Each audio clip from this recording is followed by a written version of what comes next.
everyone back together quickly, but allow you a lot of freedom to talk and not worry about, am I going to miss something towards the front of the class. So let's try to go ahead and do everyone introducing themselves. Let's try to stick to 10 seconds because I think we have 55 people in this class. So if we don't, it's going to take a very long time. So I want to hear just a name, and then you get to pick any of the 4 things on here to share about yourself. So what corner do we want to start in? And then we'll kind of snake around. Jason, you want to go ahead? Yeah, sure. Name's Jason. I was a former soccer instructor and former paratrooper. Fantastic. Next. I'm Christina, and I'm pre-med biology major. Awesome. My name is Ruby, and I like to play the violin. Sweet. My name is Priya, and I'm a bibliophile. Hi, I'm Sarah, and I love making new friends. I'm Diana, and I hate talking about myself. I'm Anthony, I'm a combat medic. Hi, I'm Avery, and I'm from Canada. Oh, wow. Hi, I'm Lady, and I come from Louisville.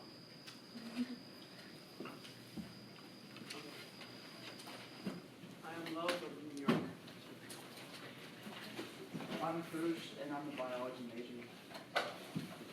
Matthew, I've lived in 15 different places, but I'm now in Little Rock. Hey. My name is Manu. I'm from Queens, New York. My name is Kiana, and I still want to be a traveling neurologist. My name is Caleb, and I am studying chemistry, obviously. My name is Erin. I'm a room coordinator, so I couldn't get out of the room messy. My name is Savannah, and I'm a systems engineering major. My name is Shernaya, and I really hate scrambled eggs. Thank you. My name is Gail, and I'm a Valley major. My name is Angel, and I'm originally from Salt Lake City, Utah. I lived here for 20 years now. My name is Kendall, and I have a fake dimple. I couldn't hear that, I'm sorry. I have a fake dimple. A fake Dimple. dimple. Like one of those. I split my cheek on a wall, made my dad put a Band-Aid on it, and it formed into a dimple. Sorry for the distraction, but I was very confused. Thanks. My name's Moheb, and I'm from Karachi, Pakistan, which is not here. What up, I'm Matt. I'm from Mansfield, Massachusetts. I can't get up. I'm Sam. I'm starting my PhD in chemistry in the fall, and I'll be TAing some of y'all up here in the Wednesday or Thursday lab. So, what's up? I'm Maggie, and I want to be a veterinarian. Hi, Taylor, and I want to be a zookeeper. Hi, I'm Tyler, and American Sign Language is my first language. Cool. I'm Dawson, and I'm from Carter, Arkansas. I'm Merrick, and I still have the same childhood dream that I started with. I want to be an astronaut. Oh. I'm Savannah, and I do freelance makeup on the side. As a hobby. I'm Kyle, and I'm a civil engineering major. My name is Logan, and I'm also a combat medic. My name's Markeith. I'm a pre-med biology major. I'm Amber, and I'm majoring in chemistry. I'm Jackson, and if you want to get to know me, you better talk to me. My name's Kevin, and I'm sober. My name's Sam, and I'm not sober. I am right now. My name is Amber. I'm a middle childhood education major, and I've wanted to be a teacher since I was 3 years old. I'm Alyssa, and I'm a biology major. I'm Marlene, and I've always wanted to be in the medical field.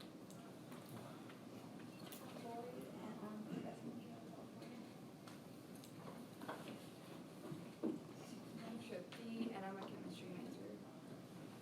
And I'm not going to stand up, but y'all can see me and hear me, I hope, because I'm clumsy. But my name is Brianna. I'm left-handed, and I'm my only child. My name is DeAndrea. When I was a kid, I thought I could be a doctor and a part-time Victoria's Secret model. I'm Laura, and I'm a virtual technician.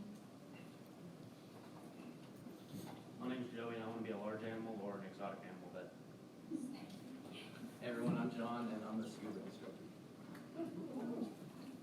I'm Mohammed, and I want to be a pre-med major.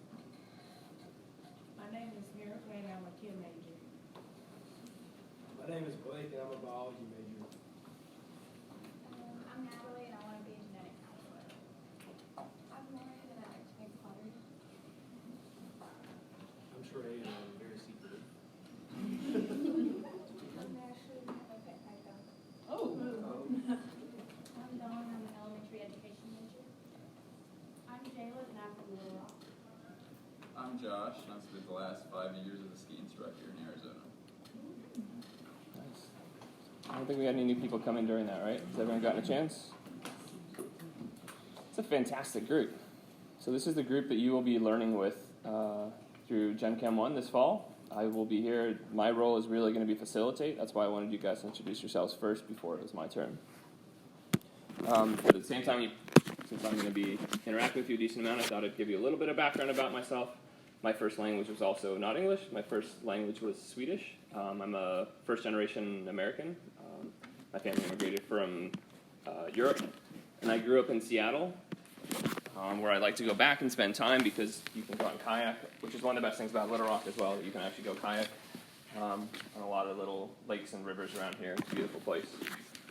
My wife is the one just beside me there, Tiffany, we like to travel as well. I don't know that I can beat 15 places that have been that I've lived in, but it's been pretty close.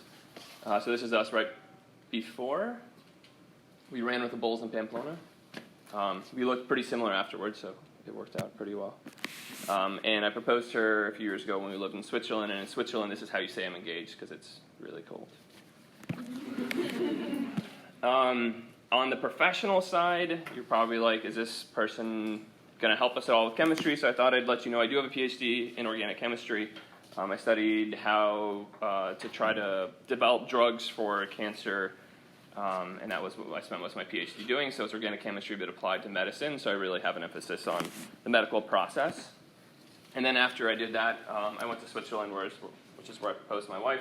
I worked at a university called the École Polytechnique Fédérale de Lausanne, and it is a place where I studied Parkinson's disease, and I use chemistry as a tool to kind of look at how protein changes in the brain of a person with Parkinson's, and move just a little bit closer to understanding it, but not towards the therapy yet, unfortunately.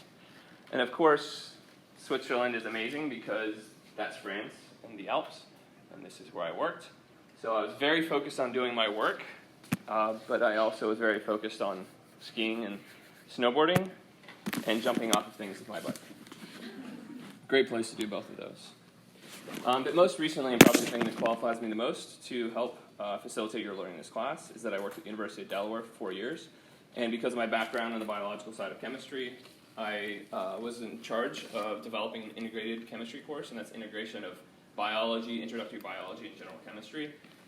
Many of you who are taking life science-based courses will be taking this class because it's the foundation for a lot of biological processes.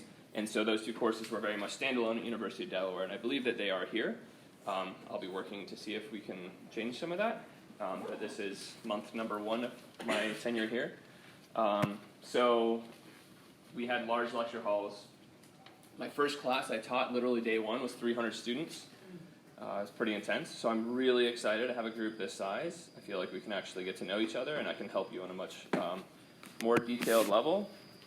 And we built a lot of labs where we would go out and do water sample testing and trying to understand the relationship between chemistry and biology. And just so hopefully you're not too scared of the end of this semester, those 4 students, see how they're smiling? That's my last day at University of Delaware, and that's right after they took the final exam. They wanted a picture with me. So they didn't seem to think it was the scariest thing ever, and hopefully it'll be somewhat, you'll be encouraged to by the end of the semester. So what I want you all to do now is I want you to take a minute and write down on your own, what is it that you want to be able to do when you leave this course, or college, whichever one you want to kind of focus on, that you can't do now There's a lot of different ways to interpret that question, but I want you to write down your thoughts. When you leave this course, or you leave college, what do you want to be able to do that you can't necessarily do now? You're here for a reason. This is kind of asking what it is.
Go ahead and briefly share your ideas with someone next to you.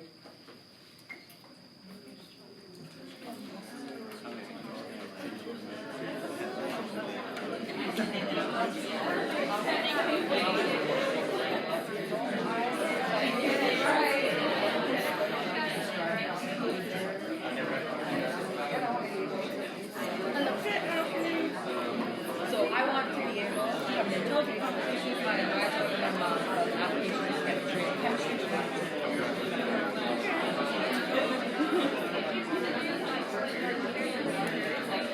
I said that in this course, not the other. You can do course or no, you can do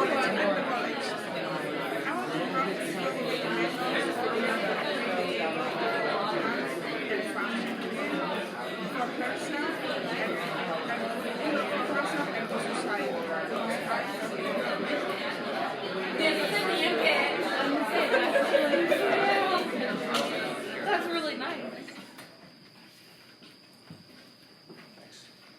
As if you have a pen close to you, go ahead and make sure your name is on the back as well. That way the people behind you also know who you are. Help us kind of build that community. Can I get some share-outs? What are some things you want to be able to do when you either leave this course or leave college? Ruby? I want to be more confident in my skills so I can do well on the MCAT. More confident in your chemistry skills? Okay, great. How do you say your name again? Latambria. Latambria. We have basically the same thing, so we can be confident in the MCAT. Okay. And I imagine there might be even goals past that? For chemistry? Well, I really want to learn how to do, like, you know how sometimes you see equations, I want to learn how to do it in my head. Okay. And I guess I was getting at with the MCAT, hopefully you want to be able to understand chemistry to be able to be more proficient in medicine. Yeah. Maybe along those lines? Yeah, Jackson? Not hear any crickets in the lecture hall. Anyone want to bring some anti-cricket material? Yeah. Sarah? Yeah, I want to be able to heal someone. To be able to heal someone. Great. It's a very long-term goal, It is. but we'll hopefully build skills towards that. What other things? Yeah, Christina? To like help people do surgery later on after medical school. Great. Thinking about surgery. What other goals do you have? Can be something that's not at all like whatever the people have said. Yeah, Eric. I want to identify like properties and common products and be able to maybe even mix together the reaction on my own. That kind of predicting results. Great. Yes, Savannah? I want to just have a better understanding about the world around me. Fantastic. Better understanding of the world around you. Tyler? I want to better understand whether it's geologic or chemical oceanography on my site. Awesome. Get some perspective on careers. Caleb? To be better prepared for vet school.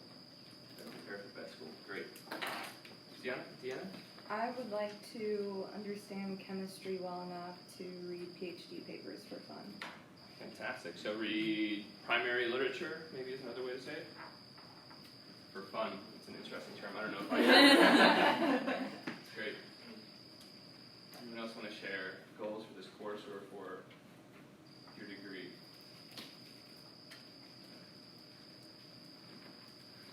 Okay, let's think about that for a second. There was one answer that was a little bit, I think, in line with this, but I have yet to really hear students say, I want to learn how to regurgitate information. Is that a goal of anybody in this room? Okay. How would you say it? What was the phrasing that you guys had? I want to be able to know how to look at an equation and then know exactly what to do with it and how to, break it down. Okay, and I would argue that's very different from regurgitating information and kind of like spewing it back. Like cramming it before the test and then being able to just pass the test and then get information. Just getting to the next class. Okay, so getting to the next class. And the question is, what are we going to do in this class to help you do that? And what are we going to do to help you succeed? So you can get to the next class, to regurgitate to get to the next class. So the typical time spent by students in large classes, introductory classes, a lot of times is, I need to get through this class and I need to get to the next class. And it's really nice to stop and take a second and think about what it is you can actually gain during a course and what you want to gain during college. And a lot of times that's skills, it's capabilities, it's ability to navigate systems. And so I want us thinking about this semester being a time for us to gain those skills. My exams and my assessment of you is hopefully much more aligned with what you are able to do with things as opposed to what you memorize. So let's take this question and kind of go one step further. I apologize, the font's small. I'm used to having a much bigger screen in those big rooms, so I'll have to adjust my font size. So the next question is, when you leave this course or college, what do you think your employers will want you to be able to do? And I put graduate schools in there because many people are thinking about graduate school of some sort afterwards. So go ahead and write down what it is you think that your employer or graduate school want you to be able to do. Why do they want you to take this course? Why do they want you to have a degree?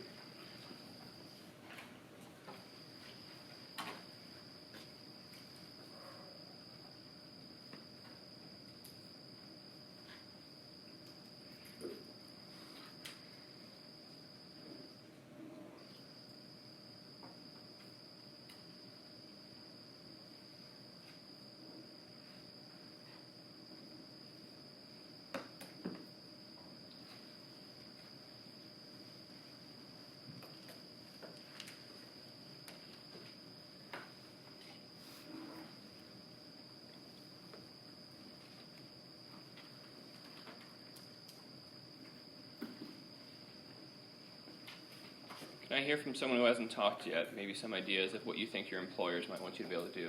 Be proficient. How do you pronounce your name, sorry? Love. Love? Yeah. Great. Be proficient in your area of studies. Just like if you're a chemistry major, know chemistry. Okay, so having content knowledge and being proficient in that topic. Great. Avery? I said being able to have an understanding of a variety of topics, including chemistry. Great. Savannah? I said that my graduate school want me to already know how some chemicals will affect the patient during treatment and have a basic knowledge of medications and how things interact. Great, so a lot about how chemicals interact with each other in order to do something with it. Yeah. Great. Other ideas of what your employers want you to be able to do? We can think outside of the context of chemistry too. Yeah, sorry, I can't see your name tag. Kevin? Have the ability to think critically and problem solve in order to best represent and improve the overall quality of the workplace. Lots of different things there. So critical thinking, problem solving, and then, if I understood right, kind of working with others to improve the workplace. Is that what you're getting at? Improve the quality of the workplace with your own ability and also represent the company or the organization or whatever you're working with. Okay, so that professionalism as well. Yes, sir. Great. See if we have any more before we go back to Amber. To be able to, my employer would want me to be able to teach children the correct information in a way that is easy enough for them to be able to understand it. Great, so both knowing things appropriately, but also being able to interact with others and help them learn. Great. I think I saw one or two other hands. Love, did you want to add to that? Probably still be able to learn more. Oh, great. So to know how to learn. To have learned how to learn. Aaron? I do is medical ethics. And one of the things that I can gain from this course that would be super helpful for me in my graduate school is to understand chemical reactions and what happens to people when they're introduced to different types of medications, so that we can better understand the ethics of what is happening when you introduce patients to medications. Fantastic. Yeah, Kevin? Oh, Eric, sorry. To be able to identify hazards to design systems and create counters. And to create? Counters to counteract them. Okay, great. So a lot of what I'm hearing here, kind of reflecting back to the typical mindset that I want to make sure that we're not in when we start this class, is I don't want us in the mindset of I want to make sure that I can ask exactly what's on the test so I can get that test passed and I can move on to the next thing and not actually think about learning something. This classroom is going to be a space in which we're going to learn a lot of the skills that you guys are discussing. I'm going to have you working with each other. We're going to be putting you through challenging problem-solving processes in order for you to kind of be trained in a way that is going to be more effective, helping us move forward. So let's keep all that in mind. And at the same time, this is a list of common traits that employers look for, skills that their employers will have. So questioning, networking, working with others, adaptability. Learning doesn't stop as soon as we leave college. We have to be able to learn and adapt on the fly. To be proactive, be effective communicators, to be able to analyze and access information and be able to filter the different information that we have access to, and then some designing and testing skills as well. So there's a lot of higher order thinking, interacting, capability to interact with others and to make beneficial decisions based off of all that our employers want us to be able to do. And so I want us kind of having this framework when we're thinking about our course. By the way, I'm going to post all of our slides after class, and I'm trying to remember to record all of them, so I have been recording the audio from this tablet, and I will try to post that to YouTube and have a set of links to all of our courses. So if you do miss a course, you should be able to go back and kind of see what we did. We'll talk in a minute or two about where credit kind of comes from for participation in class and how that relates to making sure that you're in class, but it's not a measure specifically of being in class. So the next thing I want you guys looking at and talking to your neighbors about is here is a graph that kind of justifies or talks about why it is we're going to have a class the way we do. So I'll just read the figure legend here. So it says figure 1, final course points distributions. So that's percent of possible maximum points. In a traditional course, that's the blue ones or the bars on the left. And interactive, which are the ones in the right. The number of students achieving a final score is shown for 5 ranges of scores. So I want you talking to your neighbor to try to deconvolute this. What information can we gain from looking at this data that has been collected on studying a course very similar to this? It's actually an introductory biology course, but very similar course. So look at what does this data tell us?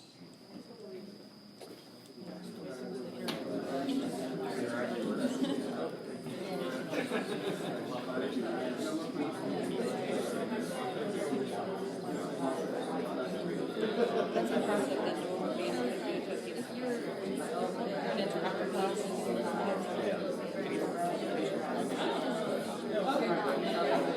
still significantly less people than the 100 though. Oh, you're not.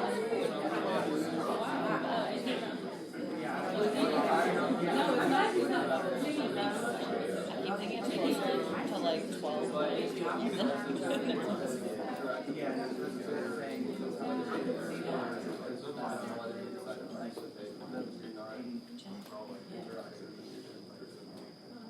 So as the conversation peters out, can I get some volunteers? Give me one take home that you have from this. I always like to hear from new voices. Yes, Joey? According to the graph, nobody failed. Nobody failed. A little more Integrated. In the integrated one, the red one. Interactive? Yeah. Yeah. So if we compare the traditional class versus the interactive class, down here there was no one that failed that course at this particular institution during the study. Great. What else? Yeah, Matthew? Overall, in C, particularly B and A, there's always a higher percentage in interactive. And it's because when you're in a group, you tend to look at things a little bit differently when you see somebody else's perspective. Okay, so first of all, let's look at the data part of that. So you said that the grade distribution basically shifted higher in the interactive course. So instead of having grades that are shifted where there's some failures and fewer of these, that there's more now B's especially and even more A's in that course after it becomes interactive. So let's use that to discuss what is an interactive class versus what is a traditional class. I think you hinted at it, Matthew. Okay, well, if it was traditional and all you did was talk and everybody tried to write as fast as you spoke, we're not going to soak in the information as well as stopping and reviewing with peers. Okay, so if I can extract from that, a traditional course is dissemination of information, maybe, is that appropriate?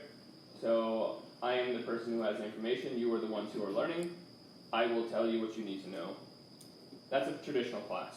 So then let's expand on the idea of what the interactive course is like. Can I have some other voices as well? What is an interactive course?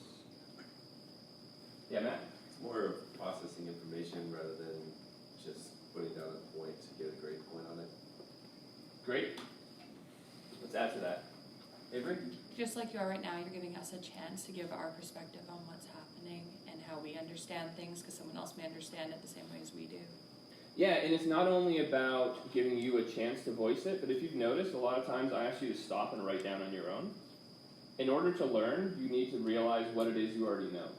And if you don't take the time to stop and write down what you already know, if you initially start talking to someone or listening to other voices, you won't necessarily be able to tap into what it is you already think to see if that matches with what it is we're talking about. A lot of times there's misconceptions that will be uncovered once we write it down and then we get to discuss them. Sarah? It's more hands-on, you get a deeper understanding of what's happening and what you're learning. Yeah, and hands-on can be a lot of different things. I would say that right now you're hands-on. Hands-on can also be lab. It can also be building models, all kinds of different things. But minds-on, hands-on, I think to me is a very important part of an interactive class. And this is just one of very, very, very many different pieces of data that has shown that by you being engaged in the learning process, you're actually learning to do, to think, to solve, to communicate, all these different skills that your employers want you to have and you want to have to be successful in your careers. This course is modeled around a lot of those different approaches and activities. So what does that mean about sitting in the back of class? I will not allow that to happen. So I will not be pouring knowledge into your head, but I will be facilitating you being in a more productive learning environment. And that means for me that you will not sit in the back rows by yourself. You will be part of a discussion. You will pull out your own knowledge, but then you also have to discuss and debate with others and work on problem solving by yourself and then in groups. It's very important for your knowledge gains to actually be working with others and have that interactive aspect.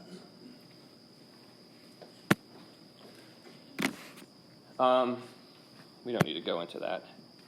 If you want to know what it is I really want you to be able to do at the end of this course, our Blackboard site does have our syllabus on it, and the syllabus has learning outcomes. And there's a whole list of them, of what I want you to be able to do. And most of this is focused on some process skills, but also being able to do stuff with chemistry. And if we kind of back out, I'm not asking you to read this right now, I know it's small.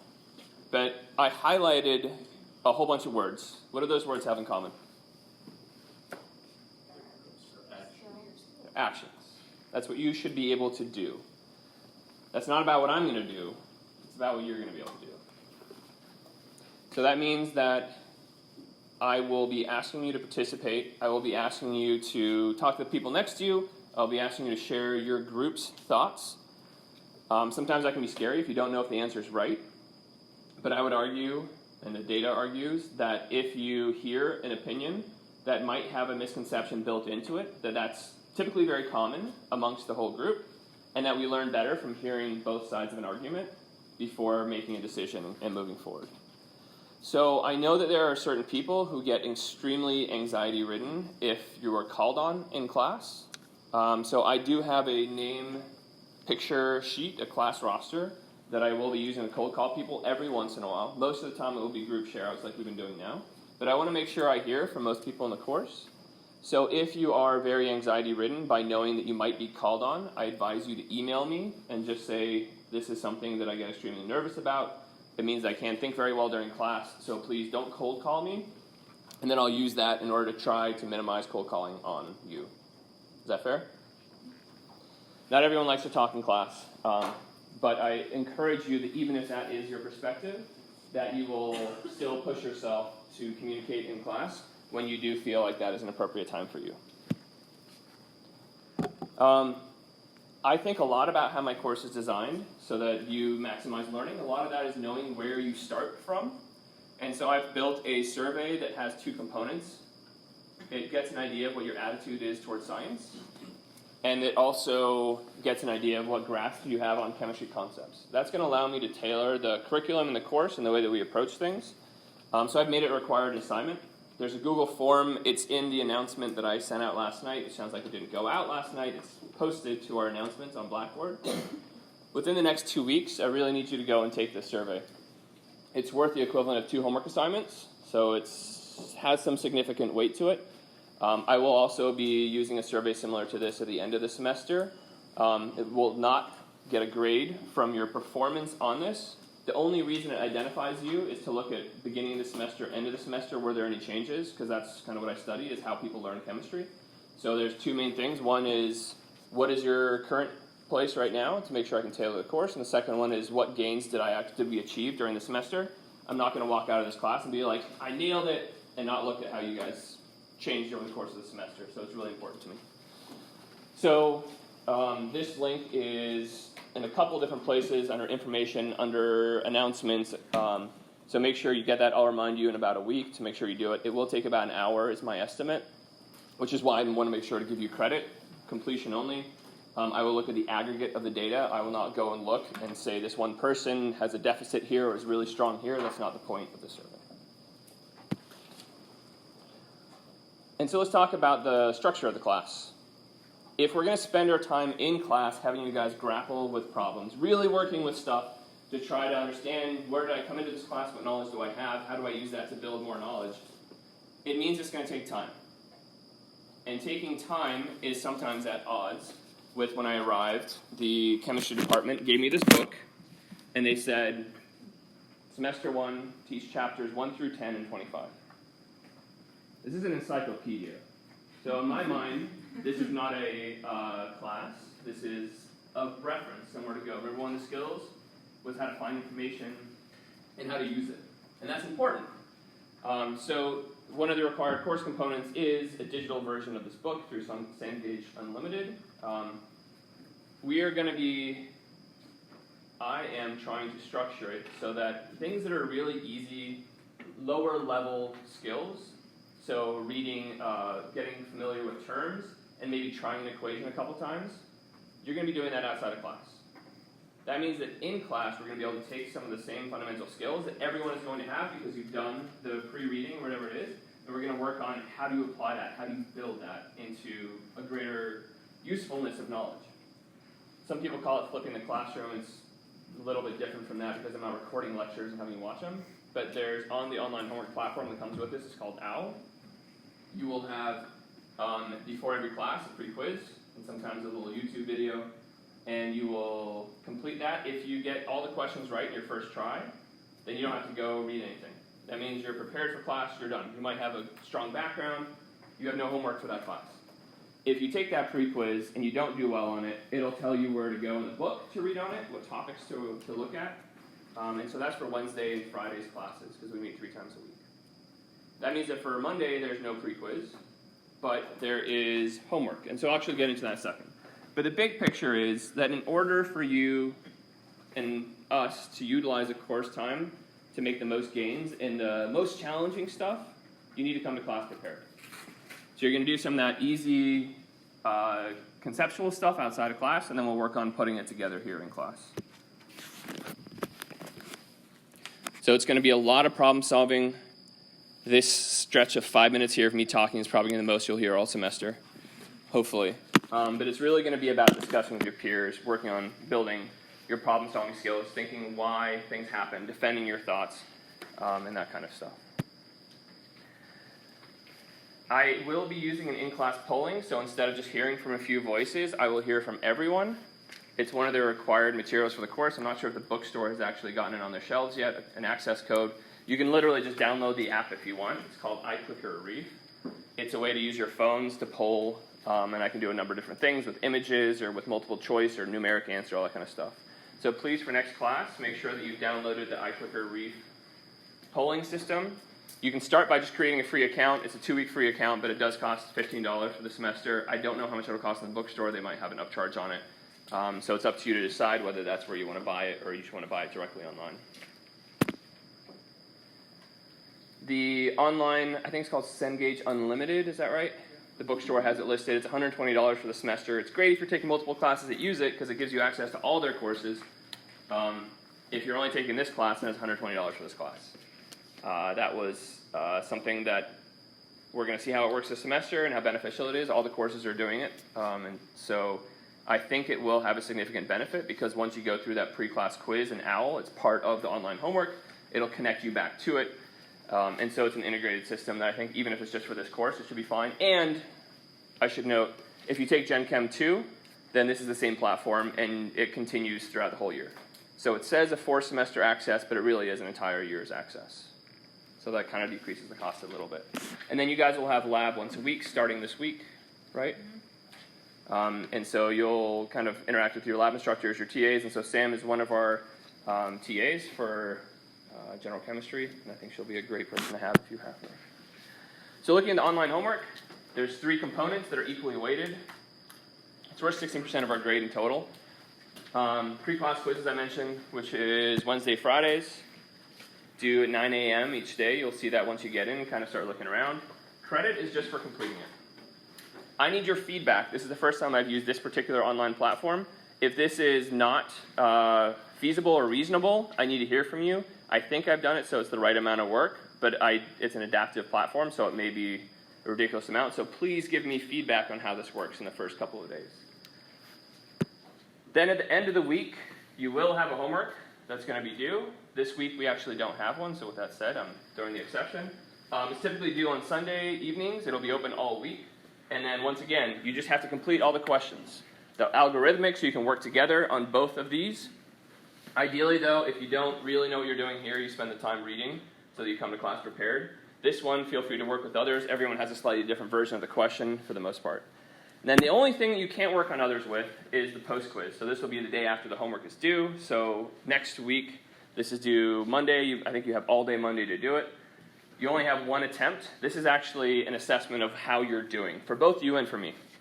So if at the end of the post-quiz you're like, I have no idea if I bombed that, that means you need to go back and look over the stuff you worked on the last week. It also gives me a grade that assesses how you're doing in the course.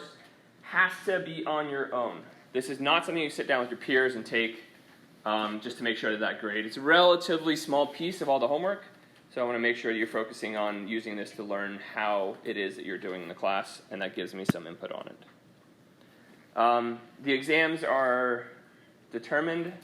These are the 3 dates for the regular exams, and then the final exam, I think it's posted on some university site. Yes. Still new on this. Does anyone know the date? Has anyone seen that? Don't worry about looking it up right now. I'll post that on the website as well. So September 17th, October 8th, and November. It's on December 5th. And that actually is not the right date for... I'm going to have to adjust these. I'll put these up at the beginning of next class because November 29th is not the date of our 3rd exam. It's like much earlier in November, maybe November 9th. So hold the thoughts on that. And then the last big picture thing is the Blackboard. That's where most of our information is going to go out through. That's where I'll send our announcements out. If something changes for the homework platform, like the due date or something like that, that's where I'll send that announcement out. So please make sure that you receive announcements for this course. I don't know if there's settings where you can shut that off, but it's pretty important that you do that.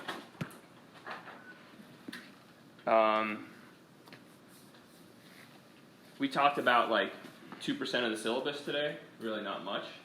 The syllabus is a reference. It's somewhere to go, kind of like the book.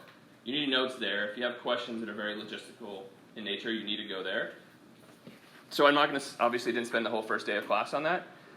The way that I make sure that you know it's a reference and what's available is I have a syllabus quiz. Sounds like the most boring thing ever, but that allows us to use course time to actually do things like community building. Today, and then to think about solving problems for future classes. So I will have that syllabus quiz up. I think it'll be due, I don't remember if I set the date yet, but sometime next week. You have a week to do it. I think it's like 18 questions or something like that. And it's going to just make you go to the Word document and Control F. Find that topic, know that it's a reference you can use, that's it. You don't need to read through and memorize. Control F is your friend, just know that it's a reference. So these are really the only two required components to Engage Unlimited, iClicker, Reef that you'll need for this course. Make sure you have iClicker Reef for next class because we're going to be using it right away. So download the app before if you have a cell phone. If you have it on your computer, then make sure you have an account created to bring it up. Yes? Everything is in the bookstore? I don't know if they have the iClicker Reef access cards yet, but for now just make the 2-week free trial if you don't have an account yet. And then you can figure out whether to use an access code or a credit card to pay for that. So if we have more logistical questions, it is 10:49. So I had to ask you guys to come up afterwards, and we can discuss any logistical questions. So welcome to CHEM1402. I look forward to having you guys in class this fall. And please bring your name tents to every class, because I will need them to help learn your names. Savannah,